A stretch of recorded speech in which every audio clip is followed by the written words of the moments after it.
इय्याका नअबुदु व इय्याका नस्तईन। अच्छा डेरा गाजी खान, खामोशी खामोशी खामोशी खामोशी। वो जो एक मिनट खामोशी। वो साउंड सिस्टम, अगर वो साउंड सिस्टम को आपने ना बचाया मैं तकरीर नहीं कर सकूंगा। तो वो साउंड सिस्टम को, अच्छा है कि आप आगे आ गए, लेकिन दो चीजें, एक साउंड सिस्टम को बचाना है और एक मेरी बहनें वहां बैठी है, खड़ी है, उन सबको आपने बचाना है। अच्छा डेरा गाजी खान, सबसे पहले माशाअल्लाह अवाम का जो समुंदर है, जिस तरह आप जिस तादाद में आप यहां आए, आपने मुझे इज्जत दी, मैं आज आप सबका शुक्रिया अदा करता हूं। डेरा गाजी खान बहुत बहुत शुक्रिया। उसके बाद डेरा गाजी खान थोड़ी खामोशी ताकि आप मेरी बात सुन सकें। पहली दफा मेरी कोशिश थी कि मैं आपका डीजी खान, जो सबसे पासमानदा इलाका है पंजाब का, मैं उधर से चीफ मिनिस्टर बनाया उस्मान बुज़दार को, ताकि आपकी मदद कर सके, ताकि पाकिस्तान के वो इलाके जो पीछे रह गए हैं, जो पासमानदा है, मेरी कोशिश ये थी कि एक ऐसा चीफ मिनिस्टर आए जिसमें दर्द हो, जिसमें गरीब आदमी की दर्द हो, जो इलाकों में लोग रहते हैं जिधर पानी नहीं, बिजली नहीं, अस्पताल नहीं, एक ऐसा चीफ मिनिस्टर हो जिसको दर्द हो इन लोगों की। इसलिए उस्मान बुज़दार, मैं आपके पास एक ऐसा इंसान को चीफ मिनिस्टर बनाया। आजिज़ी थी इसमें, शहबाज शरीफ की तरह शोबाजी नहीं करता था,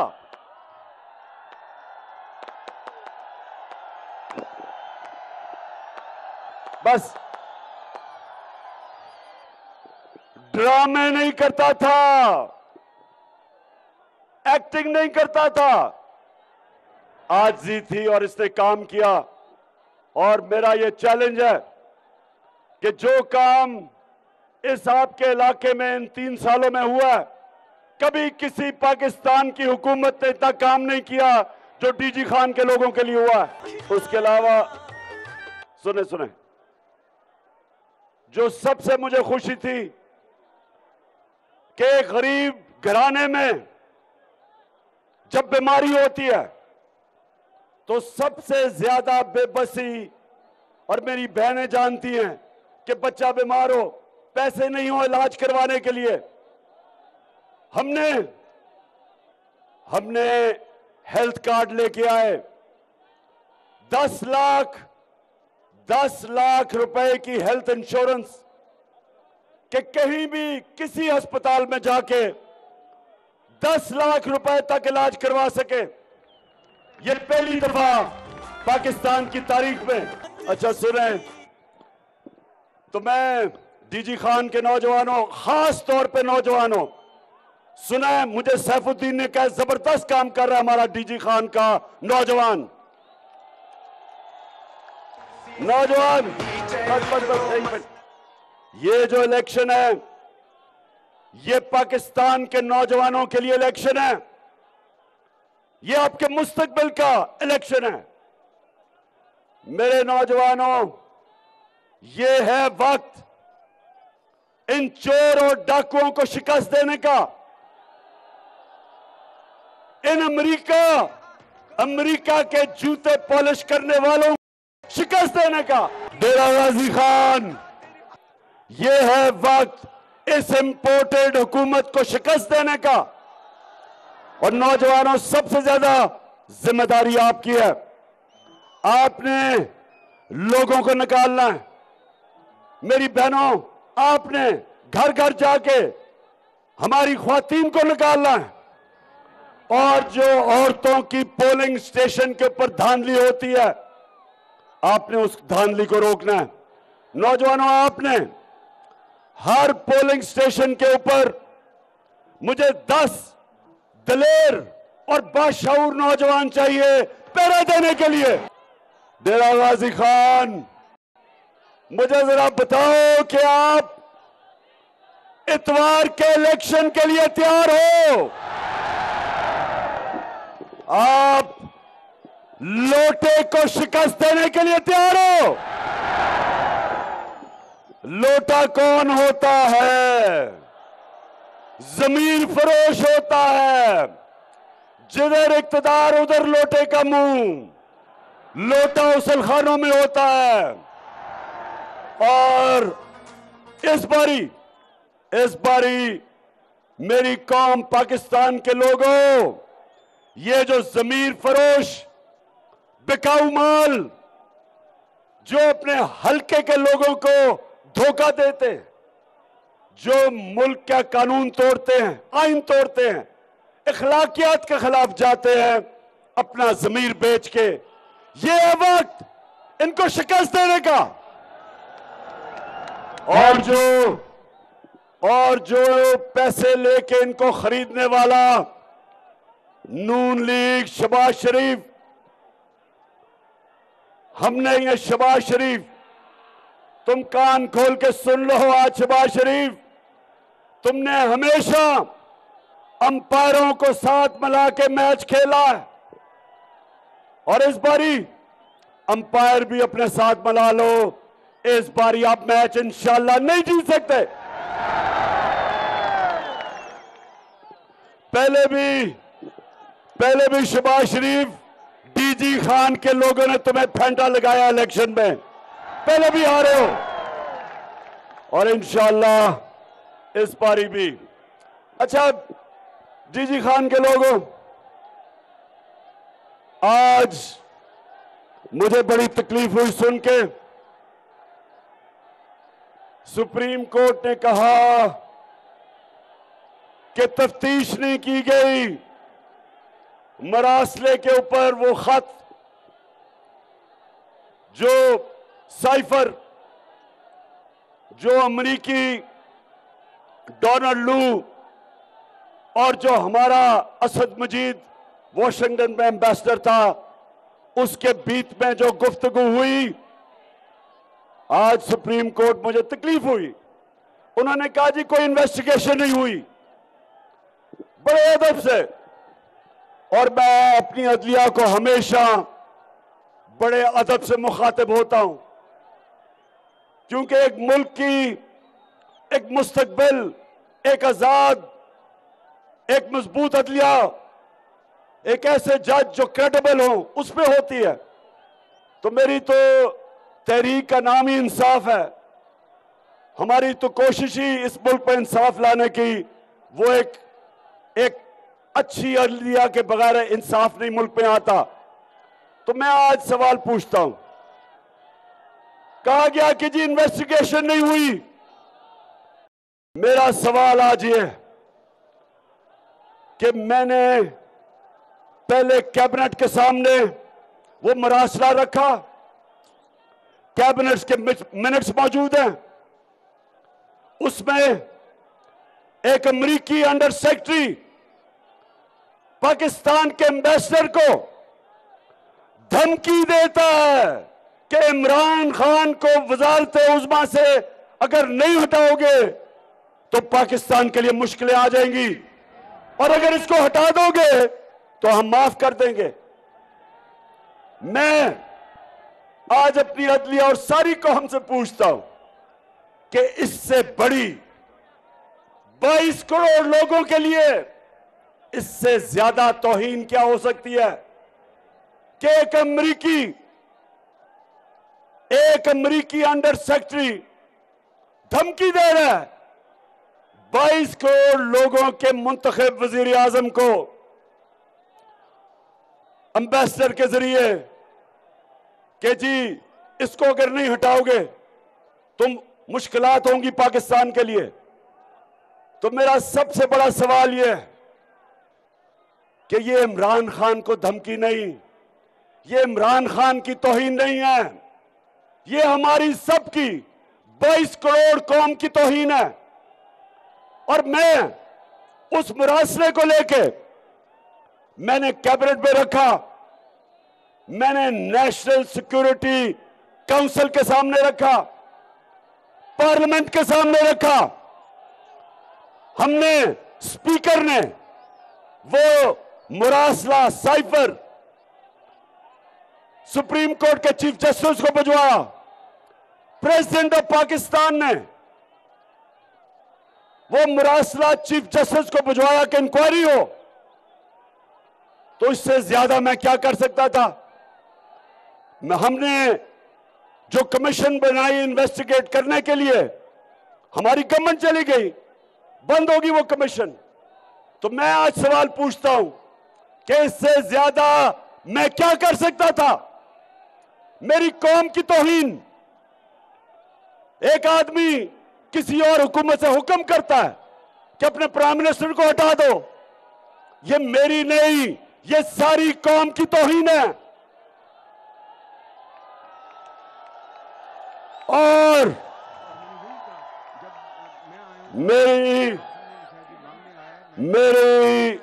मेरे मोहतरम सुप्रीम कोर्ट, मैं आपसे यह सवाल पूछता हूं कि जब हमारे प्रेसिडेंट ने आपके पास वो मुरासला भेजा था चीफ जस्टिस सुप्रीम कोर्ट, तो क्या आपको इन्वेस्टिगेट नहीं करना चाहिए? आप हैं जिनके ऊपर हम ढूंढते हैं इंसाफ के लिए, आप सुओ मोटो एक्शन ले लेते हैं। आपने 12 बजे रात को अदालतें खोल ली, लेकिन इतना बड़ा काम कि एक मुल्क के वजीर आजम को धमकी देकर हटा दिया जाता है और कुछ नहीं होता।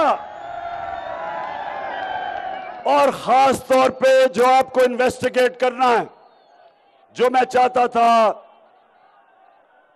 मेरे ऑनरेबल चीफ जस्टिस, जो मैं चाहता था ये तो पता चलवाते कि डोनाल्ड लू ने किसको पैगाम दिया। एम्बेसडर तो मेरे नीचे था, फॉरेन ऑफिस मेरे नीचे है, मेरे एम्बेसडर को वो कैसे कह रहा है कि प्राइम मिनिस्टर को हटाओ? किसको पैगाम दे रहा था? इन्वेस्टिगेट करें, इंक्वायरी बैठाएं, किसको वो पैगाम दे रहा था?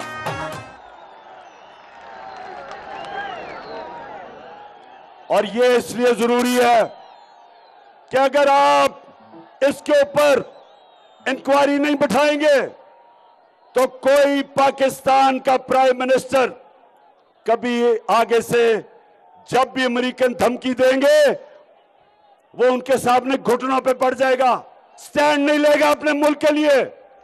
वो कहेंगे जी रूस नहीं जाना, तो वो कहेगा जी जिस तरह ये चेरी ब्लॉसम शहबाज शरीफ, ये कभी खड़ा हो सकता है? जब मैं आया हूं तो आप समझेंगे शायद ये मांगने आया, मैं मांग नहीं आया लेकिन मजबूरी है। beggars can't be choosers। जब मैं आया हूं तो आप समझेंगे शायद ये मांगने आया, मैं मांग नहीं आया लेकिन मजबूरी है। जब मैं आया हूं तो आप समझेंगे शायद ये मांगने आया, मैं मांग नहीं आया लेकिन मजबूरी है। बस बस बस बस। अब अगर आपको इस तरह के प्राइम मिनिस्टर चाहिए,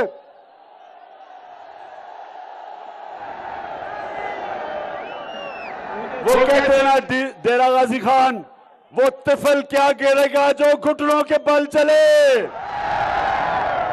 पहले ही घुटनों पे है कि जी हम तो बेकारी हैं। क्या डेरा गाजी खान हम बेकारी हैं? हम किसकी उम्मत हैं? नबी सल्लल्लाहु अलैहि वसल्लम की, दुनिया की तारीख का सबसे अजीम लीडर, जिसने 2 सुपर पावर्स को, थोड़े से मुसलमान थे तब, 2 सुपर पावर्स को जब वो मदीना की रियासत संभाली, 2 सुपर पावर को खत लिखते हैं कि मैं अल्लाह का पैगाम लेके आया हूं। उन्होंने ये नहीं कहा कि मैं कोई बेकारी हूं, भीख मांगने आया हूं। ये नहीं कहा उन्होंने जो शहबाज शरीफ कहता है। कहते मैं अल्लाह का पैगाम लेके आया हूं, अगर इस पे चलोगे तो तुम्हारी बेहतरी है। हम तो उस लीडर के उम्मती हैं। हमारा तो अल्लाह से दावा है, ला इलाहा इल्लल्लाह, तेरे सिवा अल्लाह किसी के सामने नहीं हम झुकते। तो मेरे डीजी खान, आपके बड़े, यहां से डीजी खान के बड़े लोगों को मैं मिला हूं बैरून मुल्क, मेहनत कश लोग हैं, काम करते हैं, वहां से पैसा पाकिस्तान भेजते हैं और पाकिस्तान मेहनत कश बैरून मुल्क पाकिस्तानियों के पैसे पे चलता है और वो यहां पैसा भेजते हैं और यहां के करप्ट, ये जो 2 खानदान 32 साल से हुक्मरानी की है, इन्होंने मुल्क का खून चूसा, चोरी करके मुल्क का पैसा मुल्क से बाहर भिजवाया है। ये वो लोग हैं, वो मेहनत कश पाकिस्तान पैसा भेजते हैं। यहां डीजी खान के और खास तौर पे बड़े मेहनत कश यहां के लोग बैरून मुल्क बड़े बड़े में 18-18 घंटे काम करते बेचारे लोग हैं और उनके ऊपर मुल्क चलता है। हां, बिल्कुल ठीक कह रहे हो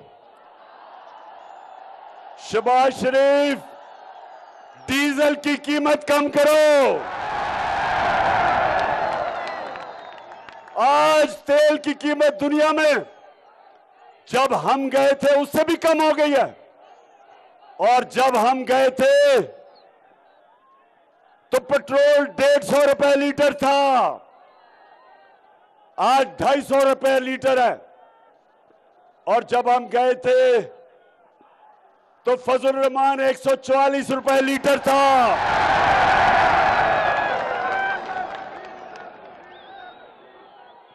आपने 130 रुपए फजल रहमान की कीमत बढ़ा दी है।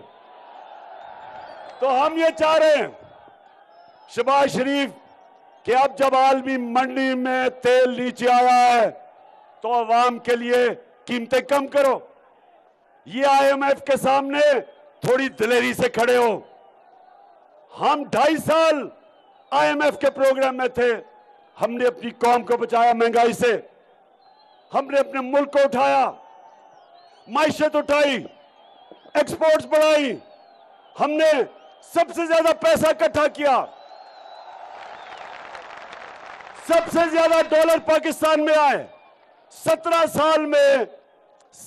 साल में सबसे ज्यादा तरक्की हमारे 2 आखिरी सालों में हुई। तुम दोनों ने तो मुल्क का खून चूसा, तुम्हारे से तो बेहतर मुशर्रफ था। मुशर्रफ ने तो सिर्फ एक ही गलती की कि तुम्हें NRO दिया, नहीं तो तुम्हारे से तो वो बेहतर था। तुम दोनों खानदान अब मेरी गौर से बात सुन लो। 20 साल एक दूसरे के खिलाफ आपने लोगों को कहा कि वो कहता था जरदारी करप्ट है, वो कहता था नवाज शरीफ करप्ट है, दोनों ही चोर थे। फिर इकट्ठे हो गए हो, आज दोनों इकट्ठे हैं और इंशाअल्लाह ये जो इलेक्शन होगा इतवार को, तुम दोनों को ही एक ही गेंद से 2 विकेट निशाना कराऊंगा और थोड़ी देर में इंशाअल्लाह वो 3री विकेट भी गिराऊंगा फजल रहमान के साथ साथ तुम्हारी।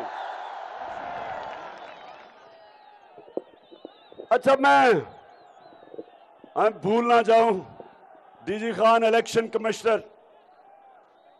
कमिश्नर सिकंदर, तुम्हारे आज स्पोक्समैन ने स्टेटमेंट दी है और एक बुज़दिलाना स्टेटमेंट कि जी जवाब दो हमें।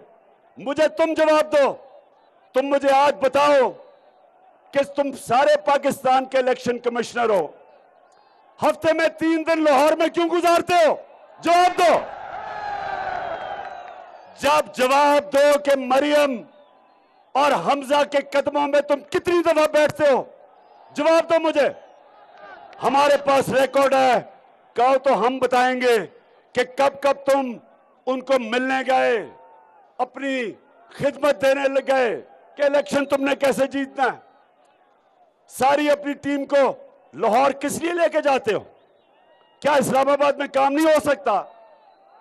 और जो हम इंशाअल्लाह, मैं तो छोड़ो, सिकंदर सुल्तान याद रख लो, ये कौम तुम्हें माफ नहीं करेगी।